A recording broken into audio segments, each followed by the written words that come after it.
Hola, queridos profesores. Es para mí una alegría inmensa poder compartir estos momentos tan especiales porque queremos que estos talleres que estamos realizando para profesores sea un espacio donde podamos encontrarnos eh, personas como tú y como yo que están sirviendo al Señor en la educación bíblica, donde podamos compartir nuestras experiencias, las cosas que Dios nos ha enseñado y, por qué no, también nuestros errores para aprender unos de los otros.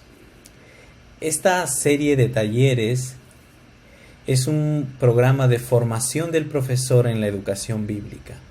Y el día de hoy vamos a hablar sobre un tema que creo es fundamental para poner las bases algunos conceptos que creo van a ser importantes en el desarrollo de todos los talleres y de todo el programa. Este es el primer módulo y hay 4. Entonces, tengamos paciencia, pero quiero animarles a que puedan orar y encontrar en este espacio un lugar donde podamos hacer amigos, un lugar donde podamos aprender uno del otro para servir mejor en el llamado que Dios nos ha dado, en los dones que Dios nos ha dado en la enseñanza bíblica. Entonces, empezamos. Bases bíblicas de la educación cristiana. ¿Qué dice la Biblia sobre el proceso de la enseñanza y el aprendizaje? Bueno, esa es una pregunta muy básica y fundamental. La Biblia misma es un instrumento que Dios nos ha dado para la enseñanza, para que podamos nosotros instruir acerca de su persona, de su carácter, de su plan redentor y de su voluntad para todo ser humano. William Yount afirma esto, un educador cristiano: Dios existe y en su misma naturaleza Él es maestro.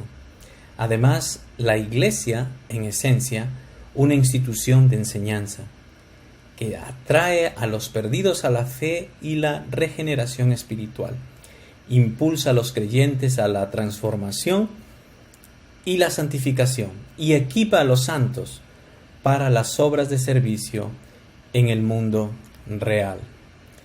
Qué desafío, ¿verdad? Tenemos con este ministerio de la enseñanza bíblica. Vamos ahora a hacer algunas definiciones, algunos conceptos básicos de elementos que siempre vamos a estar hablando. Aquí algunos esenciales. Primeramente debemos preguntarnos qué es educación, ¿no? Y Wikipedia nos afirma de una manera muy sencilla, pero muy clara, que es el proceso de facilitar el aprendizaje. Presten mucha atención en esto.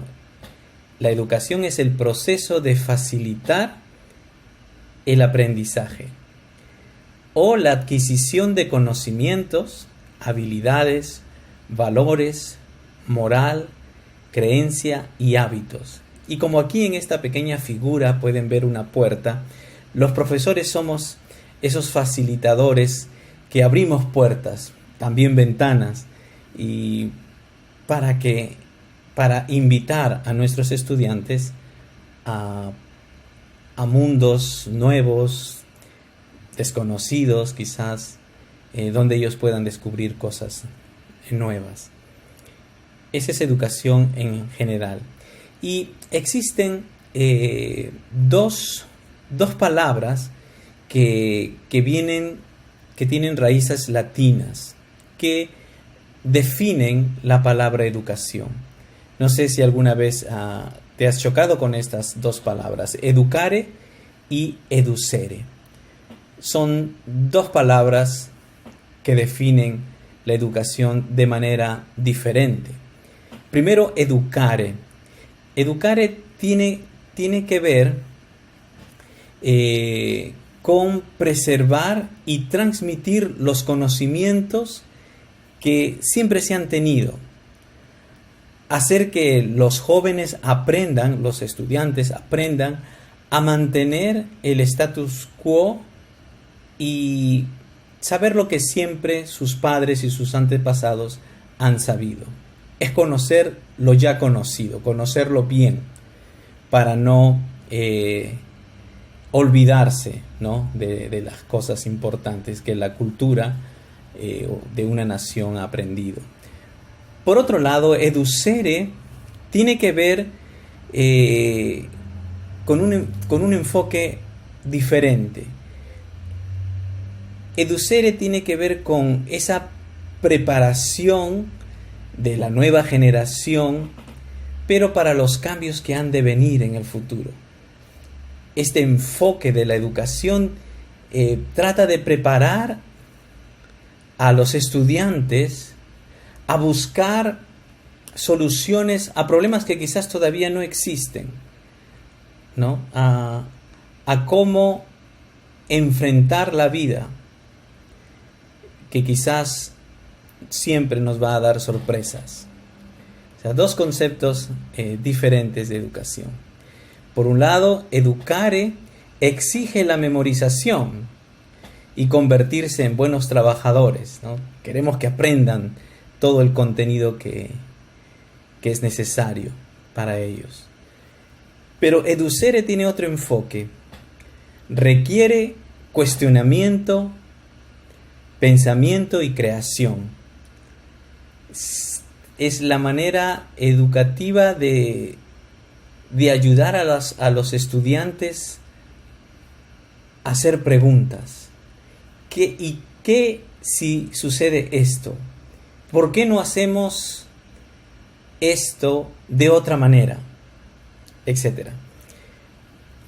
Tenemos que también decir que educare exige una instrucción directa, el dominio, la memorización de las materias y ayudar a los estudiantes a ser buenos ciudadanos. Por otro lado, educere desafía a los estudiantes a salirse de su realidad, de su status quo, de su zona de confort, a salir a pensar fuera de la caja, salirnos, ¿no?, y crear nuevas formas de ver el mundo. Aquí en la parte coloreada debemos hacer una advertencia. La educación que ignora educar, es decir, la memorización o el aprendizaje de lo ya conocido, condena a sus alumnos a volver a empezar cada generación, ¿no? Es importantísimo educar. Es toda la ciencia, que los avances que ya se conocen, ya se han conocido. Pero educere también es importante porque nos va a ayudar a ver la educación como algo que busca ver que pueden venir desafíos a cuestionar lo que ya sabemos para buscar otras soluciones, nuevos puntos de vista, o sea, nunca estar contento con lo que ya sabemos. Entonces, omitir educere produce ciudadanos que son incapaces de resolver nuevos problemas. Y esto aplicado a la Biblia, por supuesto, educare, el concepto de educare, nos va a ayudar a conocer bien las doctrinas bíblicas, pero también educere, porque van a venir nuevas corrientes quizás de filosofía, de religiones falsas, situaciones nuevas. ¿Y cómo vamos a preparar a los estudiantes a responder a esos desafíos, a esas falsas enseñanzas? Y a ser críticos, no solamente a contentarse en recibir un conocimiento y memorizarlo, sino también cuestionar ese conocimiento. ¿Por qué creemos lo que creemos? Entonces, otro concepto básico para que nos toca ahora ver es la enseñanza. La enseñanza, noten bien, es el proceso de transmisión. Eso es importante. La enseñanza es el proceso de transmisión de una serie de conocimientos, técnicas, normas y habilidades, ¿no? Está basado en diversos métodos, por supuesto, realizados a través de una serie de instituciones, ya sea la escuela o el instituto, con el apoyo de diferentes materiales. También la enseñanza es una actividad realizada conjuntamente, esto es importante, mediante la interacción de elementos. A veces hay un profesor o dos, o facilitadores, y también puede haber uno o más alumnos. El objeto de conocimiento y el entorno educativo o mundo educativo donde se ponen en contacto profesores y alumnos. O sea que la enseñanza entonces es esa actividad de transmitir en un ambiente donde intercambian profesores y alumnos en un contexto específico. ¿Qué diferencia hay entre educación y enseñanza? Nora Pandol sugiere que enseñar es la presentación organizada a lo que nosotros damos en nuestra clase, ¿no? El contenido, nuestra presentación, en sistemas de hechos, ideas, habilidades y técnicas a los estudiantes. En cambio, educar tiene más que ver en formar al individuo, a los estudiantes, con valores como el esfuerzo, el respeto en sus derechos y obligaciones. Entonces, para Nora Pandol, la primera corresponde a la escuela y la segunda principalmente a la familia. Claro, esto también lo podemos aplicar en el mundo cristiano, en la iglesia, ¿verdad? Hacer esa comparación. Podemos enseñar, podemos educar con los valores cristianos que queremos transmitir, pero también enseñar de una manera organizada un programa, un contenido, ya sea de teología, de doctrinas, de historia de la iglesia, etc. Aprendizaje. El aprendizaje es el proceso de adquisición, no de transmisión como es la enseñanza, sino de adquisición de una nueva comprensión, de un nuevo conocimiento, aprender un comportamiento nuevo o aprender habilidades nuevas, valores, actitudes y preferencias. Entonces eso es aprendizaje. Me parecen conceptos muy, muy claros. Algo que quisiera compartir con ustedes es en su libro el circuito del aprendizaje. Los profesores Duane y Muriel Elmer son ellos profesores con amplia experiencia en seminarios bíblicos, en educación en general, y ellos han elaborado una especie de circuito del aprendizaje, donde nos muestra cuáles son los pasos que ellos creen son fundamentales para que una persona diga que ha aprendido algo, ¿no? Entonces, quiero empezar primero con la meta final. Nota allí en el centro, dice que la meta final del aprendizaje que Dios quiere es que los estudiantes lleguen a ser semejantes a Cristo, ¿no? No solo en conocimiento, sabiduría, sino también en integridad y carácter. Esa es nuestra meta. Nosotros mismos como profesores debemos tener esa meta como discípulos de Cristo. Entonces es la meta principal, final. Aquí en el paso número 1 sugieren que una persona, para empezar a aprender, tiene que recordar la información. Es obvio, necesitamos tener la información primeramente, leerlo, escucharlo, verlo, y recordamos esa información. Después lo recuerda, pero con aprecio, es decir, valoro esa información. Veo por qué es importante. El tercer paso lo recuerda con especulación, es decir, reflexiono para qué es importante esta información que acabo de recibir. Especular, ¿no? Preguntarse. Siempre en este proceso del aprendizaje existen barreras, ¿no? Quizás el desánimo o el cansancio, o quizás alguna enfermedad, pueden ser barreras. La falta de tener quizás un buen mantenimiento físico de nuestra parte hace el cansancio, no dormir bien, etcétera. Pueden ser barreras físicas que interrumpen el circuito de aprendizaje. Y a veces eso puede conllevar a otras barreras también, quizás de tipo social, de tipo espiritual, que nos impiden que ese conocimiento adquirido influya y nos cambie, nos moldee, ¿no? Existen barreras del cambio. Entonces, siguiendo, recuerda con práctica. Es decir, queremos aprender ese conocimiento que apreciamos, que especulamos, también a ponerlo en práctica. Comienzo a cambiar mi comportamiento, ¿no? Comienzo a experimentar lo que ese conocimiento nuevo me ha traído. Pero es interesante que estos autores no se quedan con decir todo termina con la práctica. Pero ¿es eso aprender?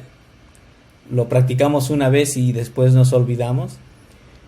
Me gusta cómo estos autores cristianos, educadores, ponen que lo recuerda ese conocimiento, pero con hábito, ¿no? Lo hago, lo aplico, pero de una manera continua, consistente. Entonces, si eso sucede, si eso nuevo que he aprendido se convierte en un hábito en mi vida, es porque lo he aprendido, lo he asimilado a mi vida, ¿no? Y por ende, nos asemejaremos un poco más a Cristo. Entonces ese es el circuito del aprendizaje. Y vamos en otra oportunidad, vamos a hablar mucho más de esto. Es solamente una introducción, pero la idea de este circuito del aprendizaje es darnos cuenta que existe todo un proceso, y como profesores nosotros deberíamos fortalecer cada punto de este proceso para que nuestros estudiantes puedan asimilarlo en sus vidas como un hábito, parte de su vida normal. La educación bíblica. Vamos a hablar brevemente algunas generalidades de la educación bíblica que creo que es importante recordar. Primero, la enseñanza bíblica es un mandamiento de Cristo. Se acordarán lo que dijo el Señor, ¿verdad? En Mateo 28. Ir a todas las naciones y hacer discípulos, ¿no? Hacer discípulos tiene que ver con enseñar. Y ese es el verbo principal de este gran mandamiento, hacer discípulos. El ir, bautizar y enseñar son aspectos necesarios de hacer discípulos. Notemos que en la gran comisión, el Señor Jesucristo afirma que los discipuladores deben enseñar a que guarden todas las cosas que yo os he dicho. Es decir, que ve la enseñanza no como una transmisión de conocimiento solamente, sino que las personas deben guardar, aplicar sus mandamientos. La enseñanza de Jesús, entonces, no apela solamente a la voluntad de sus oidores de una manera intelectual meramente, ¿no? Es un llamado a seguirle y a someterse a su señorío. Segundo, la educación, la enseñanza bíblica es un proceso cuya meta es la semejanza de Cristo, como ya hemos visto. Este proceso de crecimiento divinamente ordenado se mueve en una sola dirección, ¿verdad? La semejanza a Cristo. Dallas Willard describe este proceso de esta manera. Nuestro objetivo es transformar a los discípulos interiormente, de tal manera que hacer las palabras y las obras de Cristo no sea el enfoque, sino el resultado natural o el efecto secundario, ¿no? Es un gran desafío la enseñanza bíblica también. Es interesante que el Nuevo Testamento nos dice que la enseñanza es un requisito para los líderes de la iglesia. Por eso dice que todo anciano debe ser apto para enseñar. Es una persona que tiene esa capacidad de Dios que le ha dado para enseñar su palabra, tanto como Él lo ha dado y lo ha diseñado desde un comienzo. Dice el Señor que Pablo, cuando habla a Timoteo, manda y enseña estas cosas, ¿no? A que la Biblia instruye al pastor a enseñar la sana doctrina basada en la palabra escrita. Entonces, un requisito importantísimo para los líderes de la iglesia, ¿no? Cuarto, es un don del Espíritu Santo, la enseñanza, ¿verdad? Todos sabemos de que Dios, a través de su Espíritu, ha dado a cada creyente dones espirituales. La enseñanza es uno de ellos, es decir, es una capacidad de Dios para nosotros, y debemos reconocer que es un regalo de Dios, no es nuestro, y debemos aplicarlo y usarlo como tal, porque los dones espirituales existen para la edificación del cuerpo de Cristo, no es para mi autosatisfacción. No soy profesor, maestro, para engrandecerme a mí mismo, para satisfacerme a mí mismo. Claro, enseñar es una gran satisfacción, pero no es dado por Dios para nuestro disfrute únicamente o un disfrute egoísta, sino es un don para el servicio del cuerpo de Cristo. Hay algunas advertencias que la Biblia también nos da, que debemos considerar brevemente.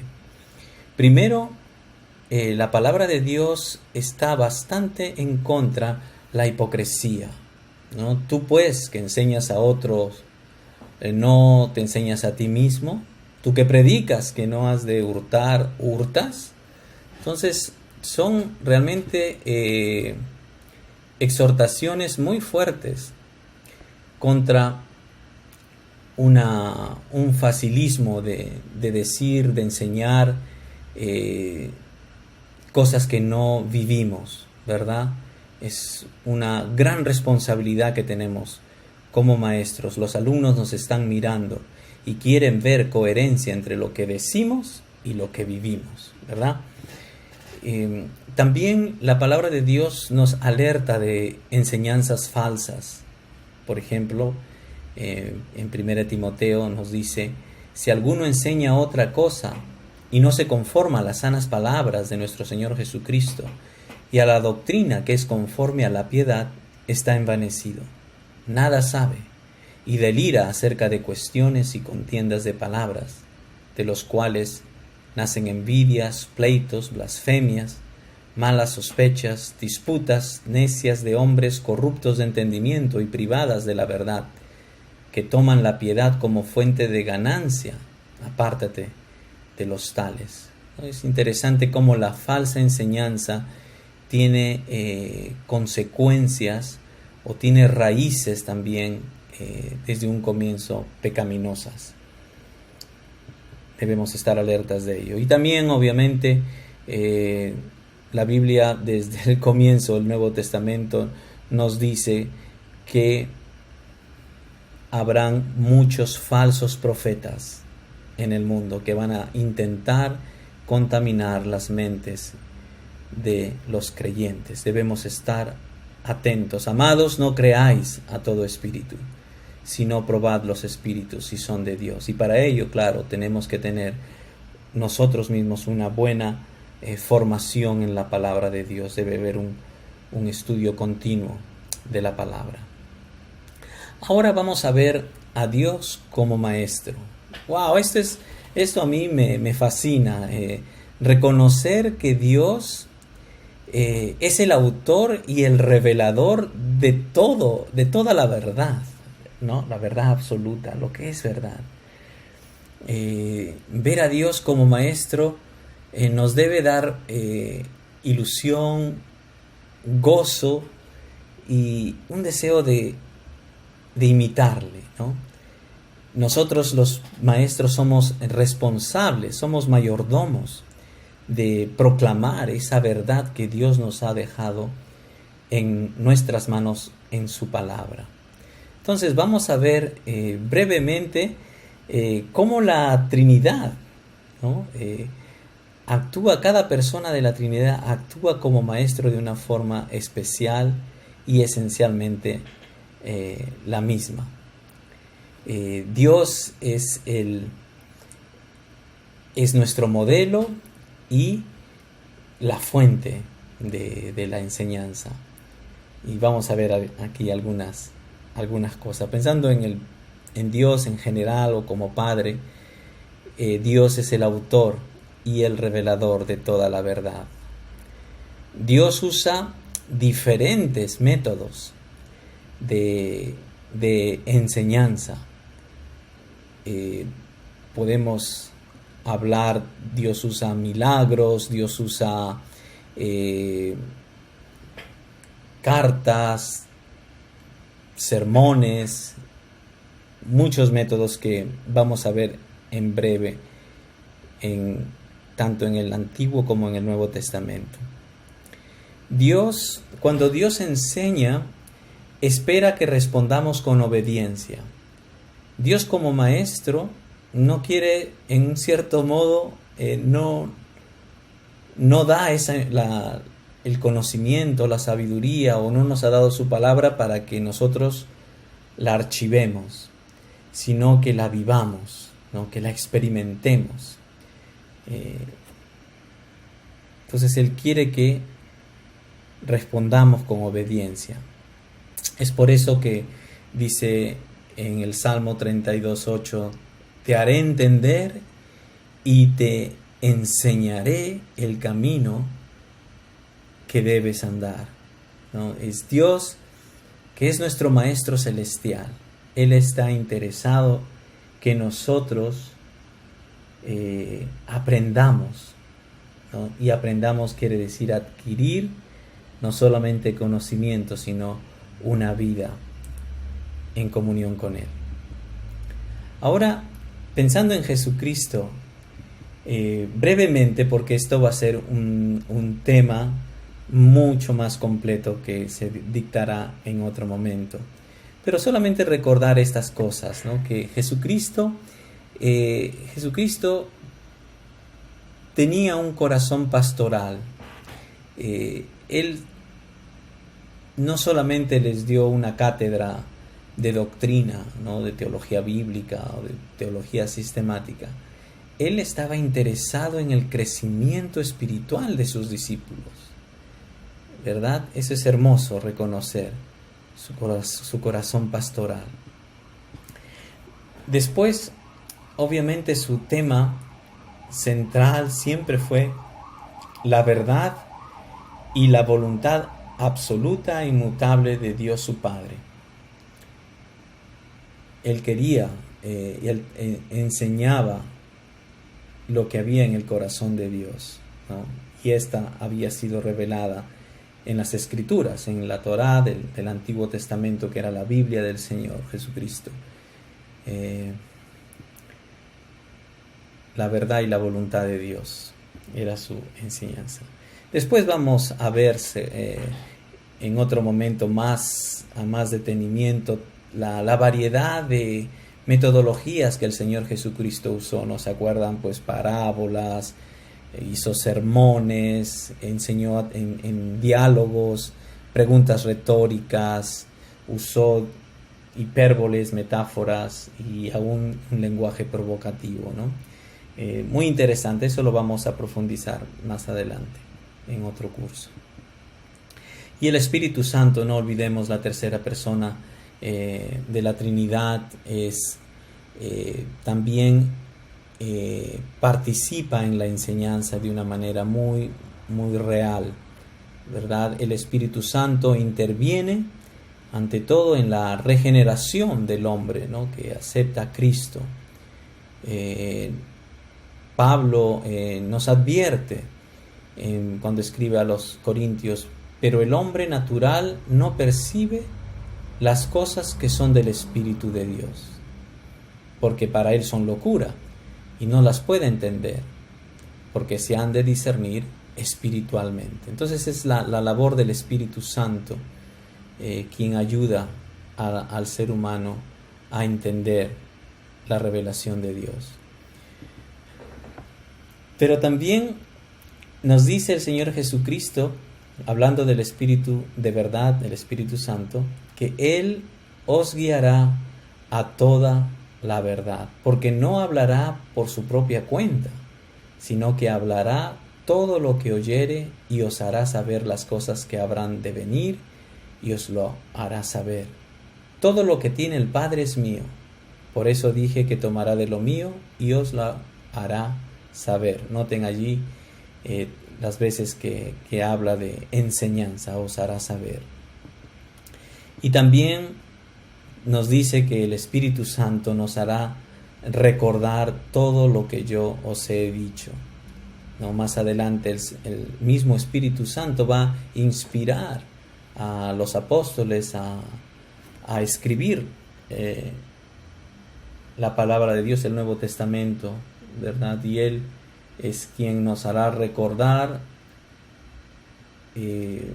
la palabra de Cristo cuando lo tengamos, cuando lo necesitemos. Pero esto no quita de que tú y yo como creyentes tengamos que estar leyendo, estudiando, preguntando, indagando sobre la revelación de Dios, para poder tener siempre en mente su revelación. Es decir, es una invitación y un desafío a depender constantemente del Señor. ¿Cuál es la meta educativa de Dios? ¿No? Si entendemos cuál es la meta educativa de Dios, nosotros podremos también apoyar para que nuestros estudiantes lleguen a esa meta, y nosotros también como profesores lleguemos a esa meta. Algunas cosas para reflexionar. La meta de la educación cristiana bíblica es presentar a todos perfectos en Cristo. Esa es la meta. Quiere que tú y yo, que nuestros estudiantes podamos ser transformados en la imagen de Cristo, tener su carácter, tener sus reacciones ante las dificultades de la vida. No solamente una instrucción o una transmisión de información. El Señor nos dice que debemos amar a Dios con toda nuestra mente, pero también con toda nuestra alma, con todo nuestro espíritu, con todas nuestras fuerzas, involucrando todo el ser humano. Y probamos que amamos a Dios cuando seguimos sus mandamientos. Esa es la meta que debemos transmitir, a que guarden todas las cosas que yo os he enseñado, dijo Cristo. Otra de las metas que la palabra de Dios nos presenta es que esa enseñanza o ese aprendizaje debe ser algo constante. No es que puede ser que ya hice el seminario bíblico, ya con eso terminé, o ya hice mi devocional, o ya terminé tal o cual curso. No se trata de eso, ¿no? La enseñanza bíblica busca un reforzamiento constante, una transformación constante de nuestra mente, de nuestro entendimiento, porque nuestra carne es fácilmente cautivada por los valores de este mundo y necesitamos constantemente ser transformados por la renovación de nuestra mente para poder ver la vida como Dios la ve. Así es como quiere que caminemos en la vida, como siguiendo bajo la perspectiva de Dios, ¿no? De vernos como Dios nos ve. Y para ello debemos transformarnos, nos dice Romanos 12, 1 y 2. Otra de las metas que encontramos en la palabra de Dios es que, recalcando aquí John William, que ese aprendizaje, ese conocimiento nuevo que estamos aprendiendo, afecten no solamente nuestra persona en lo individual, sino también nuestras relaciones personales, ¿no? Deben afectar cómo me relaciono aún con mi familia, mi esposa, mis hijos, mis estudiantes, cómo los trato, ¿no? Los trato con orgullo, haciéndoles sentir inferiores a mí. ¿Cómo les trato? ¿Les veo como imagen de Dios? ¿Verdad? Entonces, una de las metas que tiene Dios es que cambiemos en nuestras relaciones para bien, ¿no? Para gloria de Dios. Vamos a ver algunas ahora metodologías que Dios utiliza en la enseñanza. Y primeramente, brevemente, esto es solamente, vuelvo a repetir, es una introducción. Me fascina. ¿Te has puesto a preguntar cómo Dios nos ha enseñado a través de su palabra? ¿Qué metodologías usa para que tú y yo podamos aprender, seamos desafiados intelectual y en voluntad y en afecciones? Vamos a ver algunas a continuación. Primero, en la creación. Eso es una metodología fascinante. ¿No creen, hermanos? Cuando leemos en la palabra de Dios que lo oculto de Dios se hace conocida por la creación, y cuando pensamos en la creación, Dios a través de su creación nos muestra cuán poderoso es, ¿no creen? Cuán minucioso es, cuán detallista en su creación que ha hecho de los peces, de las aves, de las estrellas. Es realmente impresionante para mí. Yo creo que si alguna vez pensamos tener ideas, mira un programa que hable de animales, de peces. Me encanta a mí ver, wow, ves la creación es impresionante. Nos habla realmente de ese poder que Dios tiene, ¿no? Una tal creatividad impresionante. No hay mejor ayuda audiovisual que la creación de Dios. Cito lo que dice Romanos 1:20. Porque las cosas invisibles de Él, su eterno poder y deidad, se hacen claramente visibles desde la creación del mundo, siendo entendidas por medio de las cosas hechas, de modo que no tienen excusa.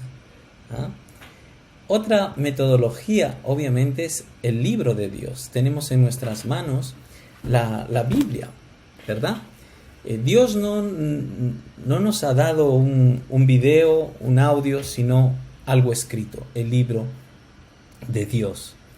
Y aunque obviamente la Biblia nos muestra que Dios habla o habló audiblemente a través de profetas, o también hizo visiones, milagros, Él nos ha dejado en nuestras manos, es una gran responsabilidad, 39 libros, ¿no? En un solo compendio, ¿verdad? Para estudiarlo, porque en ella encontramos quién es Él y lo que Él quiere que nosotros hagamos. Hace poco me preguntaron, ¿y qué pasa con los que no saben leer? ¿Qué acerca de esas culturas audibles, digamos? Yo creo que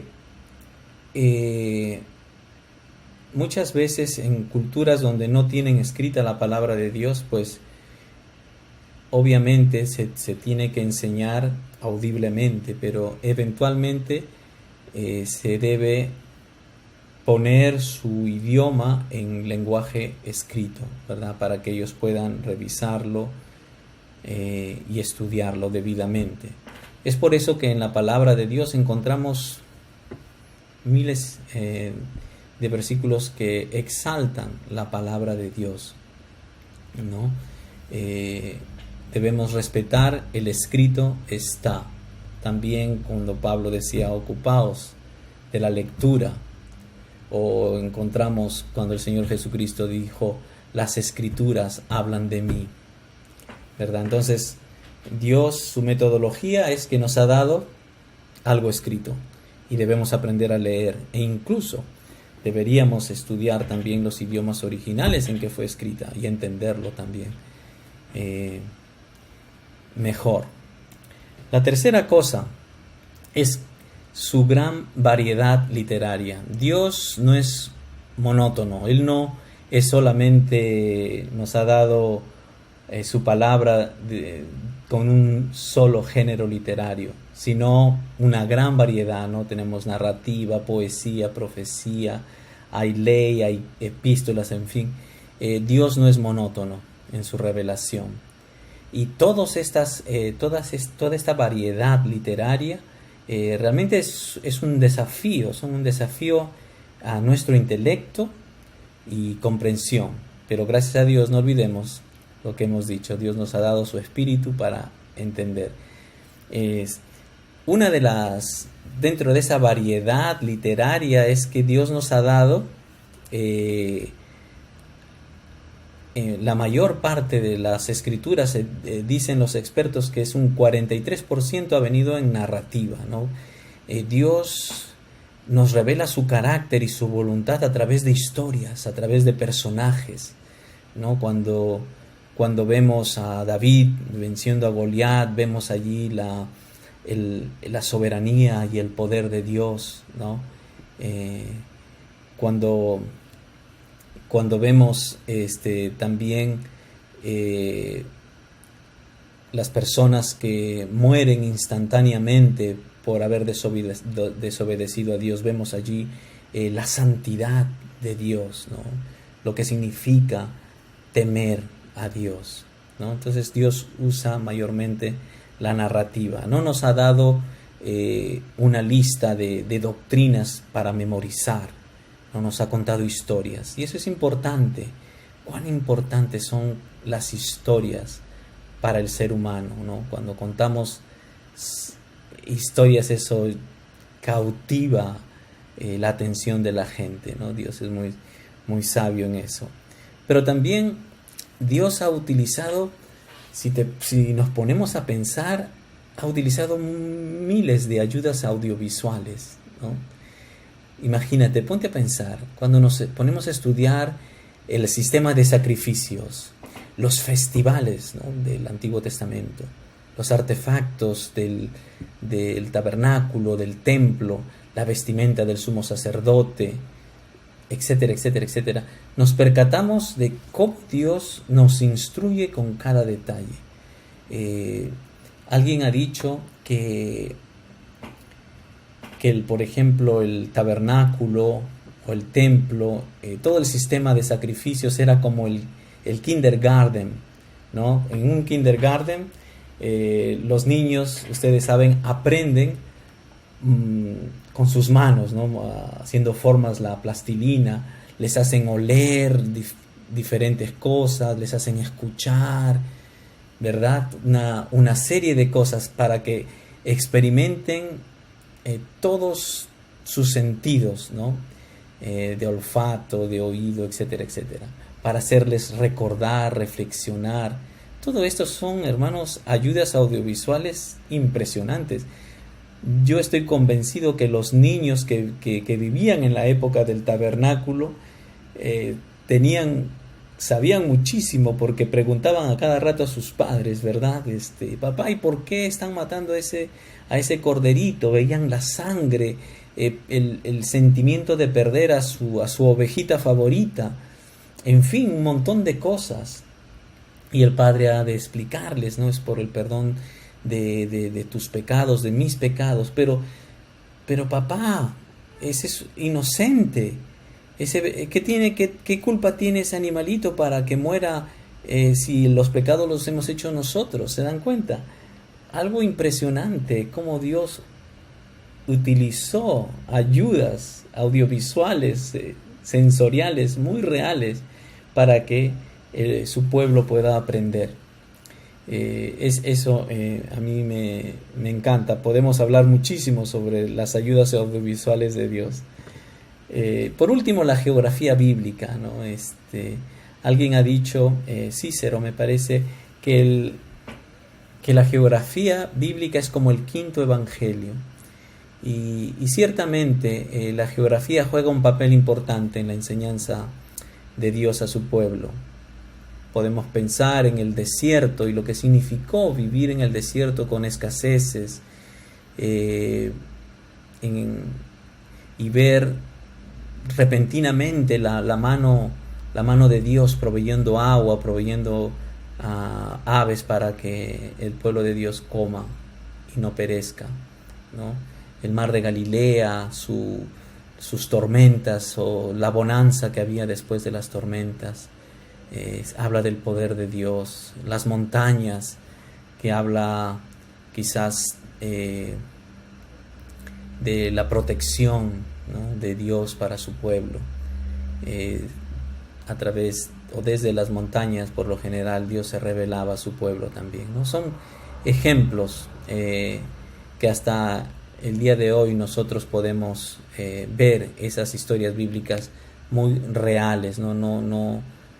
Al ver que son geográficas, quiere decir que son reales, tanto para los que lo vivieron en esos lugares como para nosotros hoy. Las metodologías de Dios en la enseñanza, pero ahora en el Nuevo Testamento. Sí, también brevemente mencionar que al final de los tiempos Dios se ha revelado supremamente a través de su Hijo Jesucristo. Él es la revelación final de Dios. Si queremos conocer el carácter de Dios, debemos mirar a Cristo. Él es el cumplimiento, ¿no? perfecto de todo el Antiguo Testamento.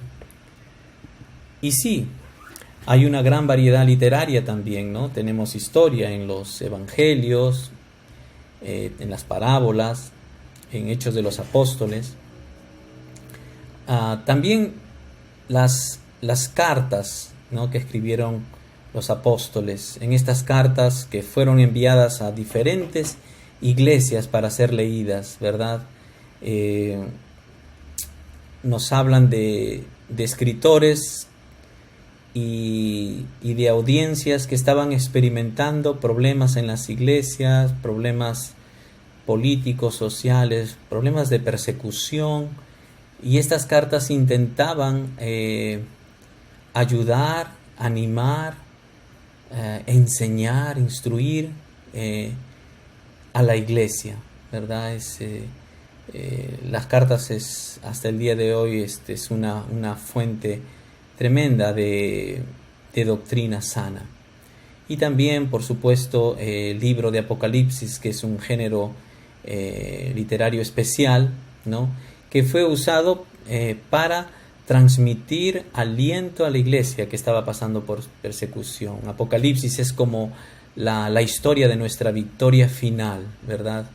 Y entonces también en el Nuevo Testamento encontramos variedad de cómo Dios enseña a su pueblo. Para terminar, dos pasajes bíblicos que nos enseñan que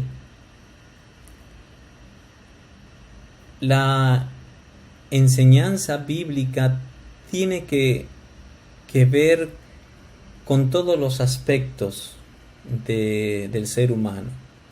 Es una formación integral que busca desafiar nuestro intelecto, nuestra mente, también nuestro corazón, nuestra voluntad y también nuestras manos, es decir, nuestras vidas en práctica, ¿no?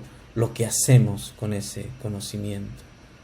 Y noten, por ejemplo, en este pasaje en Filipenses, cómo Pablo desea que los filipenses, los creyentes, puedan desarrollarse en todas las áreas de su vida. Él quiere que su amor, ¿no?, que su amor de los filipenses abunde aún más y más en ciencia y en todo conocimiento. ¿Se dan cuenta? Para que aprobéis lo mejor, ¿no?, actividades, a fin de que seáis sinceros e irreprensibles, ¿no?, otra vez su ser interior, para el día de Cristo, llenos de frutos de justicia, actividades, ¿no?, como notan ahí las tres áreas, ¿no?, mente, corazón y manos. En otro pasaje que también hemos visto en Romanos 12, noten allí, deben presentar sus cuerpos a Dios en sacrificio vivo y no conformarse a este ciclo, ¿no? Enfoca ahí sus actividades. Esa transformación será lograda con la renovación de su mente, su forma de pensar. ¿Se dan cuenta ahí? Manos y mente. Luego menciona que esto es un culto u ofrenda para Dios. Debe basarse en nuestra relación con Dios y ayudarnos a comprobar la voluntad de Dios, ¿no? Es en nuestro ser interior. Entonces, ahí vemos con estos ejemplos que la educación bíblica, la formación bíblica es integral. Y nosotros como profesores debemos preparar nuestros currículums, las actividades, el contenido de nuestros cursos, pensando cómo Dios piensa, cómo Dios ve la educación, ¿no? Ver a nuestros estudiantes semejarse cada vez más a Cristo. Y por ello debo orar, por ello debo enseñar con un corazón pastoral, buscando que ellos puedan cambiar y ser transformados en mente, en corazón y en su manera de vivir. Entonces este es el primer tema que espero les haya hecho pensar y reflexionar cómo Dios percibe la educación, cómo Dios nos enseña a través de su palabra, y cómo Dios quiere usarnos, ¿no?, como profesores de su palabra. Que el Señor les bendiga y hasta la próxima.